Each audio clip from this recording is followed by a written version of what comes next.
2004ஆம் ஆண்டு சுனாமியில் தமிழகம் மிக கடுமையாக பாதிக்கப்பட்டது. 2004இல் சுனாமியில் தமிழகத்தில் மட்டும் 6065 பேர் இறந்தார்கள். 88 கிராமங்கள் நிலை குலைந்து அழிந்து போனது. இந்த சூழ்நிலையில் அம்மா அவர்கள் எடுத்த நடவடிக்கையால் 10 கிராமங்களுக்கு ஒரு அமைச்சர், ஒரு IAS அதிகாரி, ஒரு PRO என்ற ஒரு குழுவை அமைத்து உலக வரலாற்றிலேயே இது போன்ற மீட்பு நடவடிக்கை இருந்திருக்காது என்ற அளவில் 3 நாளில் பாதிக்கப்பட்ட கிராமங்களுக்கு மின்சாரம் வழங்கப்பட்டது.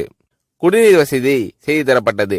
இந்த மின்னல் வேக நடவடிக்கையால் அப்போதிருந்த இந்திய ஜனாதிபதி அப்துல் கலாம் மற்றும் அமெரிக்காவின் முன்னாள் அதிபர் கிளின்டன் ஆகியோரின் பாராட்டுகளை அம்மாவின் அரசு பெற்றது.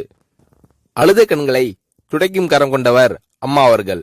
ஆண்டவன் யாரோ ஒரு நபர் மூலமாக வருவார். தமிழ்நாட்டிற்கு கிடைத்த தெய்வம் அம்மா அவர்கள். சுனாமியில் பாதிக்கப்பட்டவர்களில் 40 பேருக்கு 2 குழந்தைகளும் சுனாமியில் இறந்து விடுகிறது. அந்த 40 பேரும் ஏற்கனவே கருத்தடை ஆபரேஷன் செய்திருக்கிறார்கள்.